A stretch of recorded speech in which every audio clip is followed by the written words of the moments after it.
UP के मन में क्या है, टाइम्स नाउ नवभारत की डिजिटल कवरेज में हम आप पहुंचे हैं आगरा। जी हां, आगरा जिला जिसमें बीजेपी ने साल 2017 में ऐतिहासिक जीत दर्ज की और 9 की 9 विधानसभा सीट अपने खाते में बीजेपी ने ले ली। आगरा दक्षिण से विधायक योगेंद्र उपाध्याय इस वक्त हमारे साथ मौजूद हैं और आप देखकर समझ ही गए होंगे कि हमारे खास सेगमेंट रिक्शे पर विधायक जी का वक्त हो चला है। योगेंद्र जी हमारे साथ मौजूद है, बहुत बहुत स्वागत है योगेंद्र जी आपका। नमस्कार। नमस्कार। हाँ, आपके ही विधानसभा क्षेत्र में हम हैं, 2 टर्म आप कंप्लीट कर चुके हैं, तो आप अपना विधानसभा क्षेत्र दिखाइए और कुछ सवालों के जवाब हम आपसे चाहेंगे।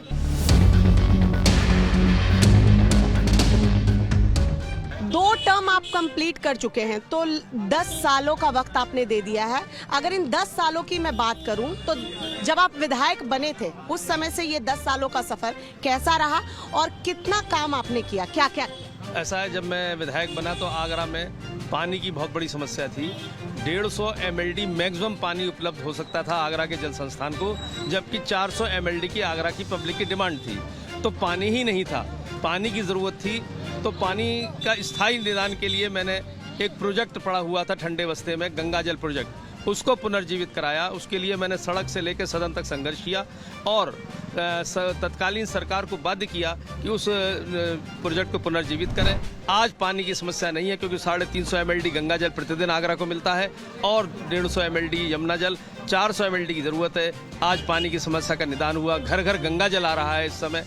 फिर दूसरा, जब चुनाव आया तो मेरा काम करने का वक्त था और मैंने काम करके दिखाया। तो मैंने जो अपना नारा दिया कि नारे को न नाम को, वोट मेरे काम को, और मेरे काम को वोट दिया जनता ने। मोदी और मोदी जी के नाम पर वोट मिला और मेरे काम पर वोट मिला। काम क्या, ये जो इलाका हम घूम रहे हैं, सड़कें आपने बनवाई हैं? आप कहीं पर भी देख लें कि यहाँ पर कहीं सड़कों पर गड्ढे नहीं मिलेंगे। आगरा दक्षिण के प्राय 90% एरिया में ये सड़क जिस पे हम चल रहे हैं, ये यहाँ पर नरक था। ये यहाँ पर आदमी तो छोड़िए, जानवर का चलना मुश्किल था। आगरा में एसएन मेडिकल कॉलेज बहुत बड़ा मेडिकल कॉलेज था, जो आगरा हिंदुस्तान के 3 प्राचीनतम मेडिकल कॉलेज में एक था। पिछले 15 साल से दुर्दशा को प्राप्त था। आज उसको अपग्रेडेशन करने के लिए मैंने माननीय प्रधानमंत्री को पत्र लिखा था। मुख्यमंत्री जी को यहाँ लाकर दुर्दशा को दिखाया और अपने तत्कालीन स्वास्थ्य मंत्री डॉक्टर हर्षवर्धन जी से, नड्डा जी से मिलकर उसमें 2018 में प्रधानमंत्री स्वास्थ्य सुरक्षा योजना के अंतर्गत इसको लिया गया और इसमें 300 करोड़ रुपए अब केंद्र सरकार ने, 100 करोड़ रुपए प्रदेश सरकार ने देकर इसको अपग्रेड किया। एम्स स्तर के लाने के लिए लगभग 65 एकड़ जमीन की आवश्यकता थी, जो यहाँ पर कम पड़ रही थी, 15 एकड़। तो उसके बगल में लेडी लाइल हॉस्पिटल था, उसका इसमें विलीनीकरण कराया, मर्ज कराया और लेडी लाइल को दूसरी जगह शिफ्ट कराने के लिए जमीन अलॉट कराई है। अब ये एम्स स्तर का हॉस्पिटल खुलेगा यहाँ पर, जो कि आम जनता के अंतिम छोर पर बैठे व्यक्ति की आवश्यकता की पूर्ति करेगा। कृष्ण की ब्रज की भूमि भी कही जाती है। ऐसे में ठीक है, आप इसके विकास की बात कर रहे हैं कि चहुमुखी विकास होना चाहिए, लेकिन बीजेपी पर आरोप लगते आए हैं कि हमेशा धर्म की राजनीति बीजेपी करती है। देखिए, संस्कृति की राजनीति बीजेपी करती है। ये संस्कृति, हम यहाँ पर मुगलों का भी शहर है, हमने उसको दूर नहीं किया मुगलों से।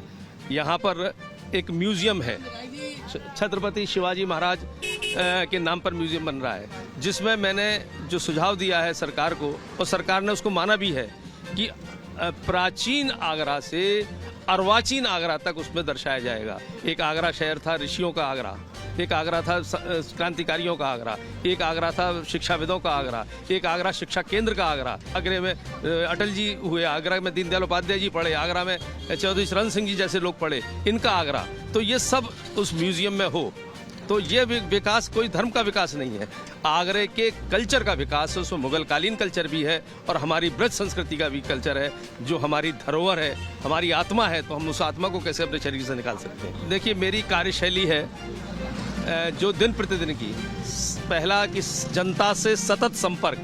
जब मैं आगरा में होता हूं तो सुबह 2 घंटे जनता के बीच, किसी गली, किसी कूचे, किसी मोहल्ले, किसी कॉलोनी में जाता हूं और 2 घंटे जनता के बीच बिताता हूं। तो जनता से मेरा रूबरू सीधा परिचय है। मैं हर कॉलोनी मोहल्ले के लोगों को जानता हूं, लोग मुझे जानते हैं। मुझे जानना एक अलग बात होगी, मैं लोगों को जानता नहीं जानता, विषय ये होता है। दूसरा, सतत संपर्क के बाद जनता के कामों के लिए सतत संघर्ष। विपक्ष में रह के संघर्ष का स्टाइल बदलता है और सत्ता में रह के संघर्ष का स्टाइल बदलता है। 2 ऐसे काम अगर आपको अगली बार भी मौका मिला तो और आप यहाँ से फिर तीसरी बार अगर आप विधायक बनते हैं, तो ऐसे 2 काम जो आपके जहन में जो इस कार्यकाल में पूरे नहीं हो पाए, कोरोना का भी 2 साल रहा, तो करना आप चाहेंगे? ऐसा है कि एक एसएन मेडिकल को एम्स स्तर का तक पहुंचाने का काम है, जो कोरोना काल में प्रभावित भी हुआ। अब वो काम जो उसमें शेष रह गया, उसको एम्स स्तर का दर्जा दिलवाना, एम्स स्तरीय सभी चिकित्सा सुविधाएं आगरा के लोगों को मिले, आगरा की जनता को दिल्ली, लखनऊ, चेन्नई, मुंबई ना जाना पड़े, उनका इलाज यहाँ हो। एक तो ये मेरा एक सपना है और संकल्प है।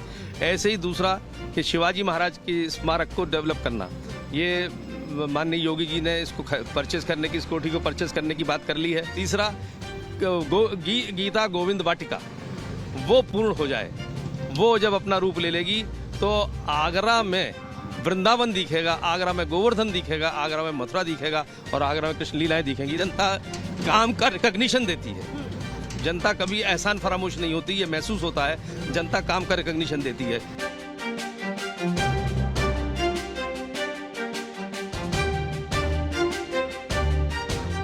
तो आपको उम्मीद है कि आने वाले चुनाव में 2022 में एक मौका आपको फिर से मिलेगा और जनता भी आपको मौका देगी अगर पार्टी मौका देती है? पहले चुनाव में मुझे 74,000 वोट मिले थे, दूसरे चुनाव में 1,17,000 मिले और तीसरे चुनाव में मैं 1.5 लाख वोट पाऊंगा, ऐसा मुझे जनता के ऊपर विश्वास है।